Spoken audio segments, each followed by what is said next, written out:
India পাকিস্তানের শত্রুতা অনেক আগের থেকে ইন্ডিয়া পাকিস্তানের শত্রুতা। আপনি ক্রিকেট মাঠে বলতে পারেন, কোনো খেলাধুলার মাঠে বলতে পারেন, রাজনৈতিক বিষয়েও কিন্তু ইন্ডিয়া পাকিস্তানের অনেক শত্রুতা। পাশাপাশি দেশ, অনেক শত্রুতা দুই দেশের।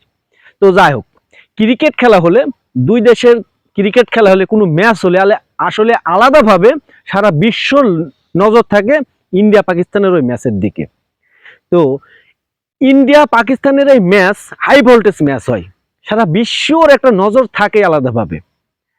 তো পাকিস্তানে চ্যাম্পিয়ন ট্রফি হওয়ার কথা ছিল, কিন্তু এই যে ইন্ডিয়া যে একটা বাধা দিছে, এই যে বললাম অনেক আগের থেকে শত্রুতা, যে কোনো পাকিস্তানে আসলে এইটা থামাতে হবে বা সেই দেশে যাবে না।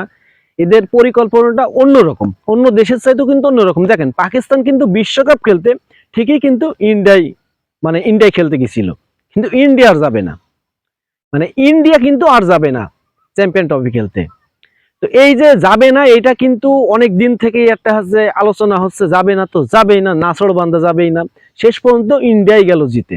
আইসিসি ওই সাই দিছে যে ইন্ডিয়া যেটা করবে সেটাই আর কি। ইন্ডিয়ার এক কথায় কি সেই 5টা গোলামের মতন আর কি আইসিসি, যে আইসিসির কোনো কথাবার্তা চলে না, ইন্ডিয়া যেটা বলবে, ইন্ডিয়া বোর্ড যেটা বলবে সেটাই চলবে। তো যাই হোক, পাকিস্তানে হওয়ার কথা ছিল, পাকিস্তানেই হবে, কিন্তু হাইব্রিড মডেলই হবে। ইন্ডিয়া পাকিস্তানের ম্যাচগুলো বা ইন্ডিয়ার ম্যাচগুলো অন্য জায়গায় হবে। তো এই যে এটা খেলার কোনো একটা সৌন্দর্য আমি মনে করি থাকবে না। কারণ এই যে পাকিস্তান এক জায়গায় খেলবে, ইন্ডিয়া আর এক জায়গায় খেলবে, আরেকটা দল আর এক জায়গায় খেলবে, এইটা বিচ্ছিন্ন অন্যরকম হয়ে যায় শুধুমাত্র ইন্ডিয়ার জন্য। আসলে পাকিস্তান চাইলেই কিন্তু ইন্ডিয়া যে বিশ্বকাপ হয়েছিল, পাকিস্তান না যেতে পারতো, কিন্তু পাকিস্তানের ভিতরে আসলে ওইটা দেখি না। যদি দেখতাম তাহলে অবশ্যই পাকিস্তান বলতো আমরা যাব না, কিন্তু ইন্ডিয়া কিন্তু ঠিকই বলেছে। আসলে ইন্ডিয়া ঠিকই বলেছে, এখানেই বোঝা যায় যে আসলে কারা দোষী, কারা খারাপ আর কি। এটা দেখলেই বোঝা যায়। পাকিস্তান গেল ইন্ডিয়াতে, ইন্ডিয়া পাকিস্তানে যাবে না। সারা বিশ্বর দল যখন পাকিস্তানে যাচ্ছে, ইন্ডিয়া তো সমস্যা থাকার কথা না। আপনি অস্ট্রেলিয়ার খেলোয়াড়ের সাথে তো আর ইন্ডিয়ার খেলোয়াড়দের আলাদাভাবে একটা দাম থাকতে পারে না, বা আলাদাভাবে একটা থাকতে পারে না। ক্রিকেটারদের একই রকমের মর্যাদা থাকবে।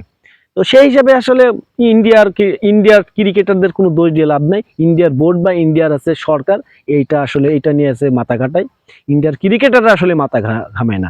তো যাই হোক, এই যে ইন্ডিয়া পাকিস্তানের যে লড়াইটা ছিল চ্যাম্পিয়ন ট্রফি নিয়ে, এই ট্রফি নিয়ে যে অনেক লড়াই হচ্ছিল, অনেক দিন কথাবার্তা হতেছিল, নাটক হতেছিল, সেটা কিন্তু ইন্ডিয়ারই জয় হয়েছে। কেমন ইন্ডিয়া চাইছিল যেটা, ঠিক সেইটাই হয়েছে।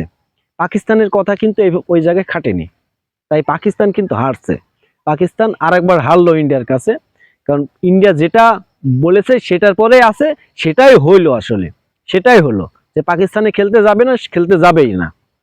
তো যাই হোক, এই চ্যাম্পিয়ন ট্রফি নিয়ে নাটকের শেষ ছিল না, শেষ পর্যন্ত একটা জায়গায় দাঁড়াইছে। এবার হয়তো বা চ্যাম্পিয়ন ট্রফি হবে, কিন্তু ভালোভাবে হবে না। আমি মনে করি ভালোভাবে হবে না। ইন্ডিয়া যদি পাকিস্তানে যেত, তাহলে খেলাটা খুব সুন্দরভাবে হতো, অনেক গুরুত্ব থাকতো খেলাটায় দর্শকদের ভিতরে। কিন্তু পাকিস্তান এক জায়গায়, ইন্ডিয়া আরেক জায়গায়, বললাম এটা কোনো সৌন্দর্য থাকবে না। শেষ পর্যন্ত পাকিস্তান হারলো ইন্ডিয়ার কাছে। আমি মনে করবো হয়তো ম্যাচ তো হারেই, কিন্তু এবার এই লড়াইও হারলো আসলে আইসিসি ইন্ডিয়ার কাছে। তো এই যে ইন্ডিয়া যেটা করলো, এটা আমার মনে হয় ঠিক করেনি। পাকিস্তানের সাথে এটা ঠিক করেনি। পাকিস্তান যেহেতু ইন্ডিয়ায় গিয়েছিল খেলা খেলতে, সেটা পাকিস্তানে যাওয়ার দরকার ছিল ইন্ডিয়ার।